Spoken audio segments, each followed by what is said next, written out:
everyone. So today is another tutorial. Obviously, I'm trying to get back into the swing of things, and it's probably gonna take me a while. So yeah. um, so today is just a disgustingly smoky eye. I mean, it's like hardcore smoky. I did mean for it to come out this way. I would hope so, because then I wouldn't know what I was doing. But this is the first time in a long time I've actually done a nude lip, which is kind of funny to me because I really wanted to do a strong lip with this look, but I felt like it was just time to, to give up the crazy lips. But I actually like how it turned out with the nude lip anyway, so it doesn't matter. So, I used a nice like emerald green and just a dark burgundy. Ron Burgundy. Yeah, I mean, I hope you guys like it. I was sitting and I was thinking a lot about like, fall makeup trends, and I love to watch a lot of tutorials on YouTube, and I, love looking at makeup pictures on Instagram. And like I think last year I was kind of into the whole, let me follow the trends of whatever season it is, and whatever kind of makeup videos are being recorded. But I just want to do my own thing. Like, you're not going to see me only do season appropriate makeup, like I'm not doing the PC makeup, so next tutorial you might see a bright colorful look.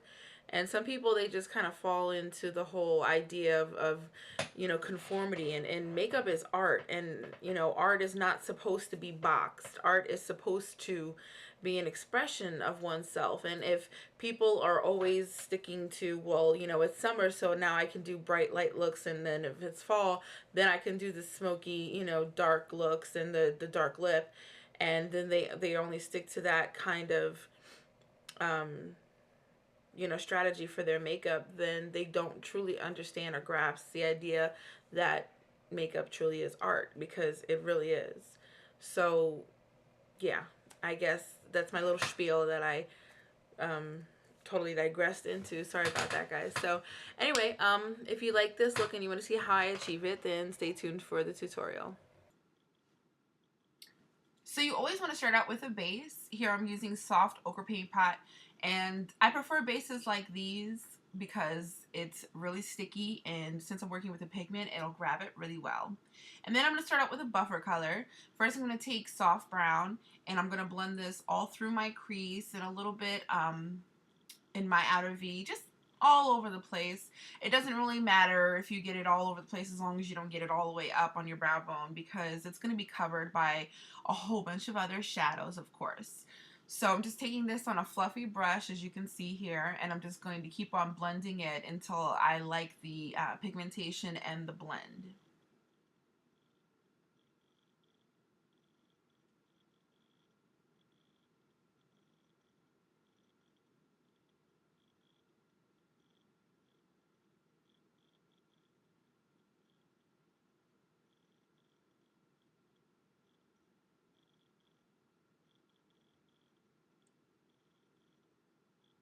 So now I'm going to take one of my most favorite drugstore products. Obviously, I don't know if you could see the name, but it's called Smoldering Purple from L'Oreal.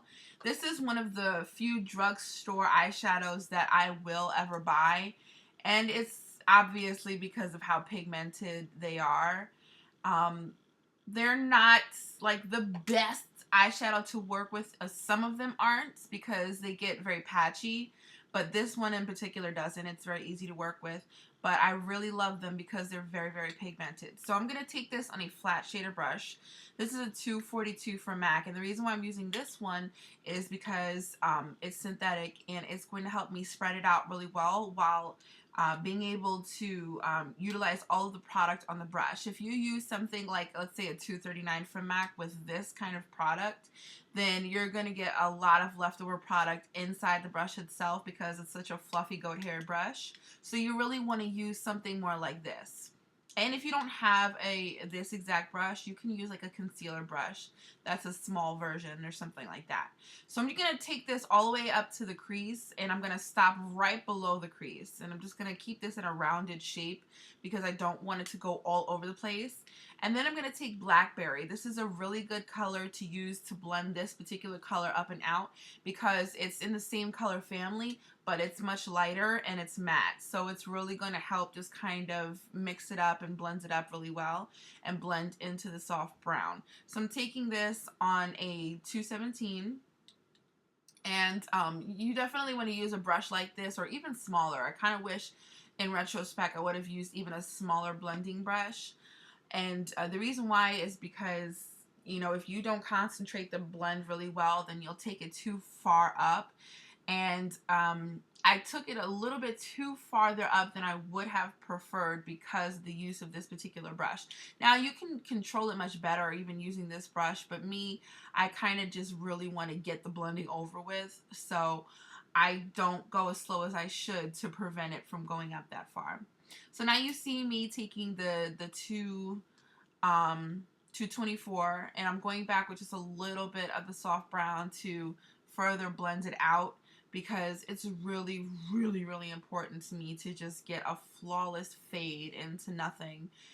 It drives me crazy when I see people, they're just like half-ass blending above their crease, and then you still see just like such a harsh non-blend that, and apparently it must look like it's blended to them. I don't know. Anyway, so I went in with the gel liner from Inglot 77 and I created a nice mid-tone wing, and I'm going in with some awesome lashes. Before that, I used this new mascara from Maybelline that I've been liking. It's that one that has a brush for the lower lashes and the upper lashes.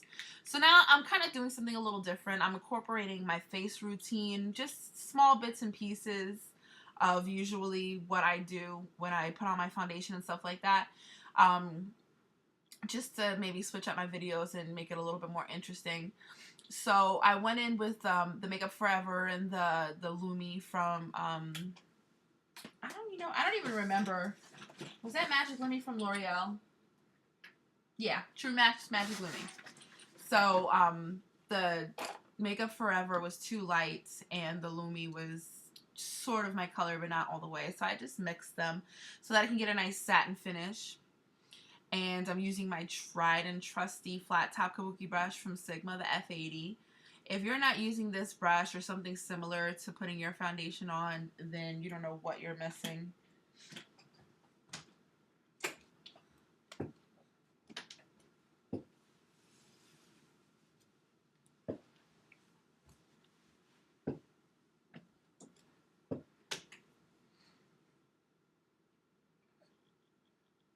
Just continuing to put on my foundation and making sure that it's blended flawlessly. Now, I don't really focus the foundation all the way up under my eye because I'm going to cover it with concealer anyway, so it doesn't make a difference. Which is what I'm going to do now, apparently. I'm using Max Pro Longwear in NW15, I believe that was. But I'm going to mix it up with a little bit of the highlighter from MAC. What is it called again? Radiant Rose. The Prep and Prime highlighter, Radiant Rose. Yeah. So I'm going to do that because I've been really enjoying having a much lighter under eye appearance. So just to kind of boost it up and help it along, I'm going to use the Radiant Rose highlighter mixed in with the Pro Longwear concealer to get that effect. I know it looks like a lot of concealer, but once you blend it out and blend it down, then it looks like flawless and perfect. I crease very easily under my eyes. Why? I don't know. I feel like it doesn't make sense to me. You know, people, when you think about it, use the same products, and for some reason something happens with you that doesn't happen with other people normally. And I guess it's just because of the texture and the chemistry of my skin and stuff like that. Now I'm going to be taking this the 6-pan contour and blush because it's got this white powder in it. It's a stark white powder, and I'm using it to set my under eye mixed with a little bit of that skin tone color. And I'm doing this because I really want to make sure that my under eyes stays very bright and lighter than the rest of my face, because usually, and I'll notice this when I watch videos as well, even though somebody may use a much lighter concealer under their eyes, even if they just set it with a regular translucent powder, like it seems to sort of blend in with the rest of the color of your face, and it doesn't stay as light as, you know, someone would like it under their eyes. So if you use this, you know, white powder, then it'll kind of help out. And you can also use, it's a MAC powder. It's either called Emphasize. I think it's called Emphasize, but it's a pro powder from MAC. I'm actually going to be purchasing that very soon, but I wanted to do this first just to see if it helped, and it does. I digress. Anyway, so now I'm setting my face with Mineralized Skin Finish in Light Plus, I believe. And I'm just using this Tulips tapered brush. So now I'm going to take this emerald pencil and line under my eye. And this is going to be a pretty contrast. I didn't really mean for it to work out this way, but I guess these colors are kind of nice Christmassy color because they're beautiful jewel tone colors. The name of this pencil is Undercurrent. And it's a Pearl Glide Intense eyeliner. These Pearl Glide eyeliners are to die for. I love them to pieces, and I really, really, really want to get some more. So I'm going to take Humid from MAC, and I'm going to take a pencil brush, and I'm just going to blend out the pencil that I used under my eye just to give it a really nice smoked out look. And this is a lot. This is also something else that really bothers me that I think that Jaclyn Hill really touched on a lot. She touches on a lot in her videos. People don't really take the time to blend under their eye out. Like, they'll just apply the shadow because they'll want to make sure that they get a nice opacity under their eye with the, you know, under eye shadow that they're applying. But then it's just like a line and it's not blended nicely. And people really need to take some time for that. Like, if you still want like a stark shadow under your eye, what you can do first is lay down, you know, the same kind of strategy that you do above your eye when you lay down a bridge color to have it blend out. Just lay down sort of like a bridge color under your lower under eye, and then put your primary color that you want to put, and that way you'll still have a nice, you know, strong under eye, but it'll be blended with that color. So now I'm taking Nylon in my inner corner, and I'm going to take Shroom as my under brow highlight.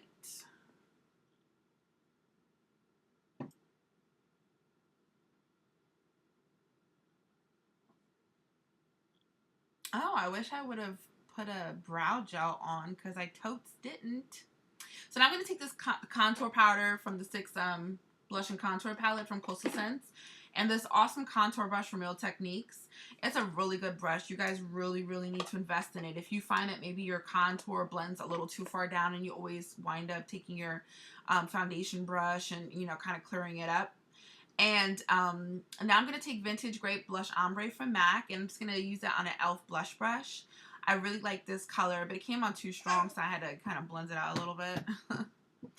After that, I'm going to take Naked Lip Liner and Flesh Pot Lipstick and a lip gloss from the